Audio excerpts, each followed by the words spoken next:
Oke, bismillahirrahmanirrahim. Assalamualaikum warahmatullahi wabarakatuh. Gimana kabarnya hari ini? Semoga teman-teman dalam keadaan dan kondisi sehat serta happy ya. Ketemu lagi dengan Miss Fitria di pembelajaran bimbingan konseling. Kali ini kita akan menonton video dan menyimak video tentang pentingnya motivasi belajar. Perhatikan ya.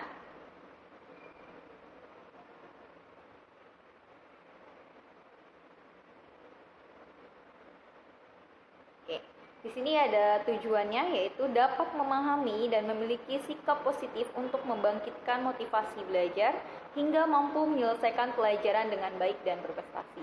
Nah, kalau misalnya kita tahu tentang motivasi belajar ya, atau kita mempunyai motivasi dalam belajar, maka ya kita pasti punya keinginan untuk bisa ya. Jadinya kalian pasti teman-teman bisa mampu menyelesaikan pelajaran dengan baik dan berprestasi karena punya motivasi yang tinggi. Karena ketika kita punya motivasi yang tinggi, maka kita pun akan punya semangat yang juang untuk bisa belajar dengan baik dan bisa berprestasi. Nah, di sini ada persepsinya, yaitu menurut Crow yang dikutip oleh At-Tabrani R memperjelas pentingnya motivasi belajar siswa atau motivasi dalam belajar, yaitu bahwa belajar harus diberi motivasi dengan berbagai cara sehingga minat yang dipentingkan dalam belajar itu dibangun dari minat yang telah ada pada diri siswa. Siswa yang termotivasi, ia akan membuat reaksi-reaksi yang mengarahkan dirinya kepada usaha mencapai tujuan dan akan mengurangi ketegangan yang ditimbulkan oleh tenaga di dalam dirinya. Dengan kata lain, motivasi memimpin dirinya ke arah reaksi-reaksi mencapai tujuan. Nah, itu tadi ya yang Miss Fitria bilang. Biasanya kalau misalnya teman-teman punya motivasi, maka teman-teman bisa mencapai target-target atau tujuan-tujuan yang akan dicapai atau diinginkan ya. Makanya teman-teman harus memiliki motivasi ya. Nah, selanjutnya di sini ada pengertian dari motivasi, yaitu motivasi adalah suatu pernyataan yang kompleks di dalam suatu organisme yang mengarahkan tingkah laku terhadap suatu tujuan atau goal atau perangsang atau insentif. Belajar dalam arti luas dapat diartikan sebagai suatu proses yang memungkinkan timbulnya atau berubahnya suatu tingkah laku sebagai hasil dari terbentuknya respon utama. Dengan syarat bahwa perubahan atau munculnya tingkah laku baru itu bukan disebabkan oleh adanya kematangan atau oleh adanya perubahan sementara oleh suatu hal. Itu menurut Nasution dan kawan-kawan pada tahun 1992 dalam bukunya ya. Dan motivasi belajar merupakan suatu keadaan yang terdapat pada diri seseorang individu di mana suatu dorongan untuk melakukan sesuatu guna mencapai tujuan. Jadi motivasi belajar adalah dorongan dalam diri seseorang ya untuk mencapai tujuan, sehingga dorongan tersebut menimbulkan perilaku-perilaku di mana perilaku tersebut untuk atau keinginan seseorang untuk mencapai tujuan tersebut. Jadi dia berperilaku untuk mencapai tujuannya, tuh ya. Terus di sini ada jenis-jenis motivasi ya. Jenis-jenis motivasi yaitu ada motivasi dilihat dari dasar pembentukannya. Motif-motif bawaan adalah motif yang dibawa sejak lahir, motif-motif yang dipelajari. Artinya motif yang timbul karena dipelajari. Jadi ketika motivasi itu timbul, ada motivasi yang memang ada sejak lahir dan ada motivasi yang dipelajari atau motivasi yang timbul karena dipelajari ya. Terus motivasi menurut pembagian dari Woodward dan Marquis dalam Sardiman, yaitu motif atau kebutuhan organis, misalnya yaitu kebutuhan minum, makan, bernafas, seksual dan lain-lain. Nah, kalau ini adalah motif atau kebutuhan si organ ya. Jadi misalnya secara si organisme itu atau kebutuhan biologisnya itu, manusia itu memiliki motivasi untuk makan, untuk minum, untuk bernafas ya. Karena ini adalah suatu kebutuhan biologis dari seorang individu atau seorang manusia.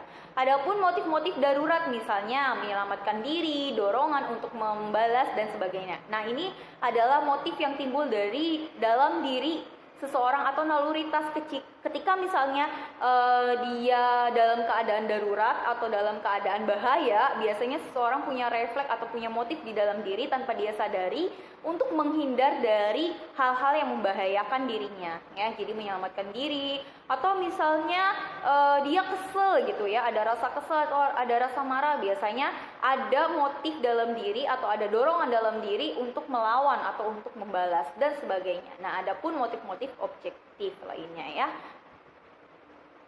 Nah, selanjutnya di sini yang ketiga yaitu motivasi jasmani dan rohani. Kalau motivasi jasmani seperti rileks ya, insting otomatis, napas dan sebagainya. Lalu kalau motivasi rohani seperti kemauan dan minat ya, kemauan atau minat. Nah, kalau misalnya di dalam rohani kita itu kalau punya kemauan dan punya minat itu masuk ke motivasi rohani. Atau kalau misalnya kita jasmani, misalnya kita lagi udah stres banget ya, biasanya kita pengen rileks ya, terus bernafas, tarik nafas yang dalam. Nah, itu adalah salah satu contoh dari motivasi jasmani. Nah, yang keempat yaitu motivasi intrinsik dan ekstrinsik. Nah, motivasi intrinsik adalah motif-motif yang terjadi aktif atau berfungsi, tidak perlu dirangsang dari luar karena dalam diri setiap individu sudah ada dorongan untuk melakukan sesuatu. Ya, jadi kalau intrinsik itu adanya motivasi di dalam diri, ya. Jadi tidak harus ada rangsangan, tidak harus ada stimulus dari luar, secara sadar atau secara tidak sadar keluarlah motivasi yang ada di dalam diri. Ya, terus motivasi ekstrinsik kebalikan dari intrinsik. Intrinsik ya.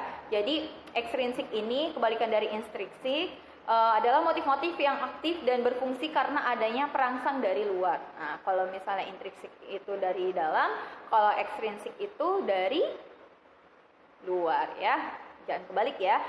Kalau misalnya intrinsik itu dari dalam, ekstrinsik dari luar ya.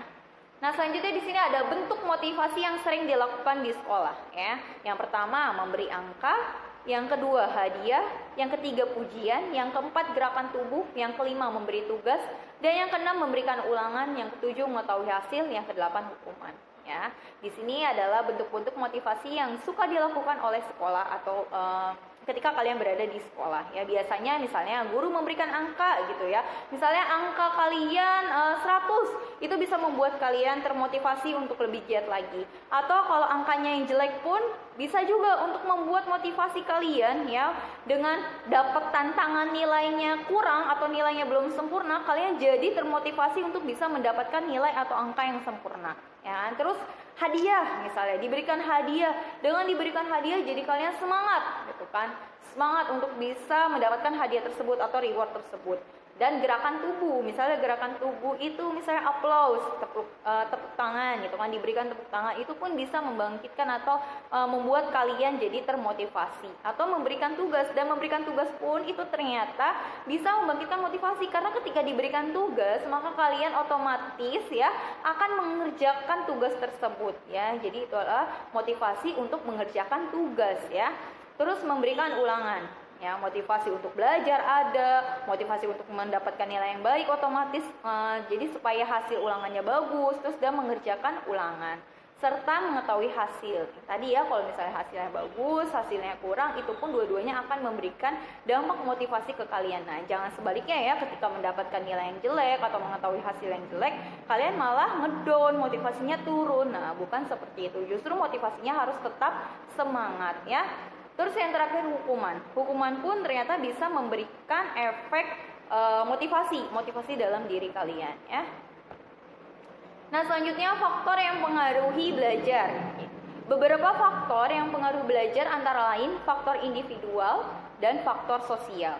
Dalam pendapat lain, faktor lain yang mempengaruhi belajar ya ini ada faktor-faktor internal. Faktor jasmania yaitu kesehatan cacat tubuh, faktor psikologis yaitu intelijensi, minat dan motivasi, perhatian dan bakat, kematangan dan kesiapan, terus faktor kelelahan yaitu ada jasmani dan rohani.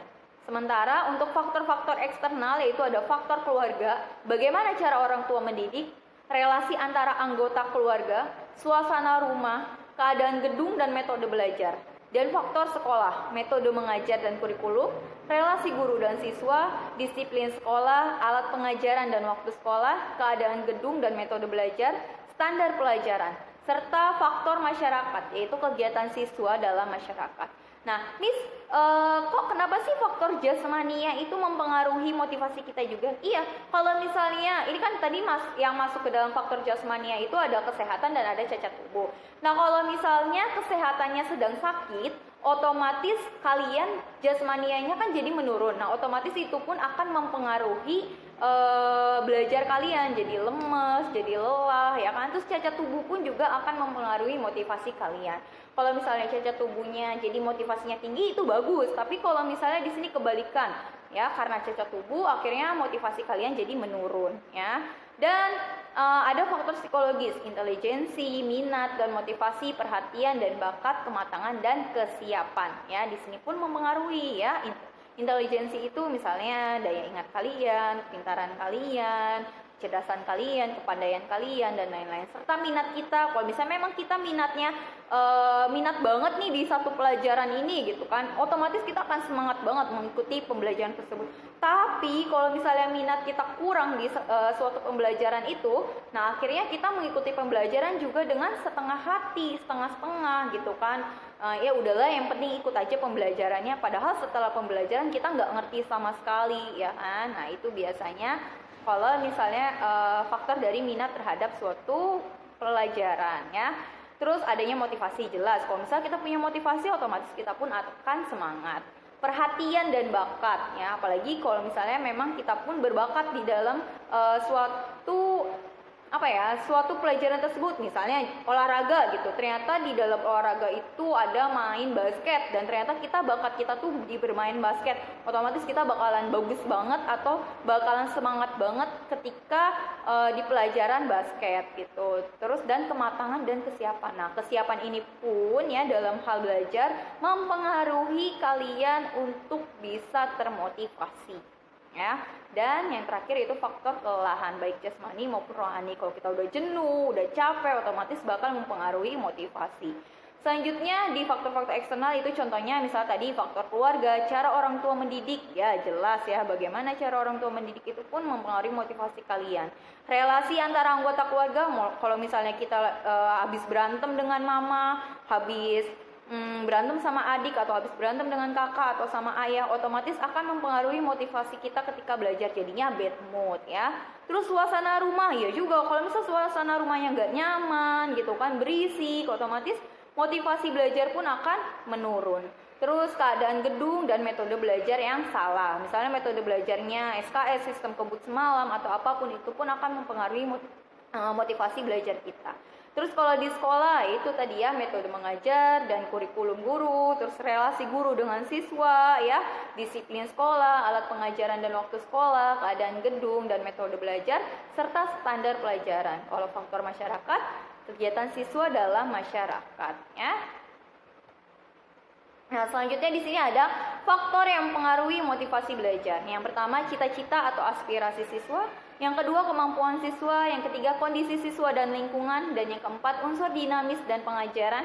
Yang kelima, upaya guru dalam pengajaran siswa. Yang pertama, cita-cita, ya. Kalau misalnya kita punya cita-cita yang tinggi, otomatis kita akan termotivasi, ya, untuk belajar.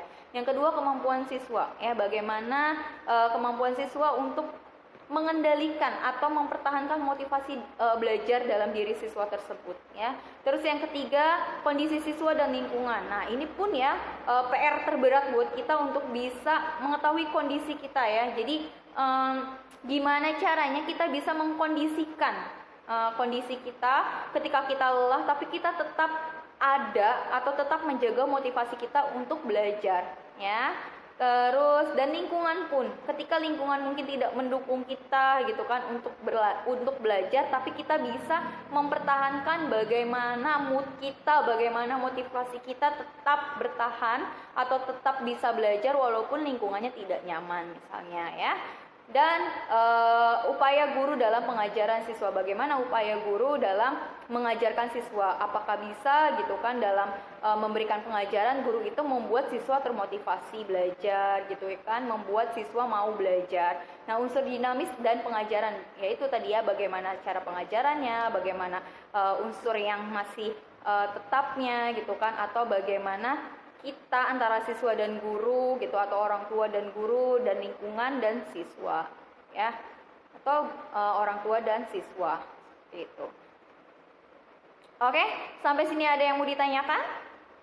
Oke, jika ada yang ingin ditanyakan atau sharing, bisa ditanyakan atau didiskusikan di kolom komentar ya, ataupun bisa wapri. Ya, oke, cukup sekian pembelajaran bimbingan konseling hari ini. Semoga teman-teman bisa sehat selalu. Ya, kurang lebihnya mohon maaf. Bila topik beda, wassalamualaikum warahmatullahi wabarakatuh.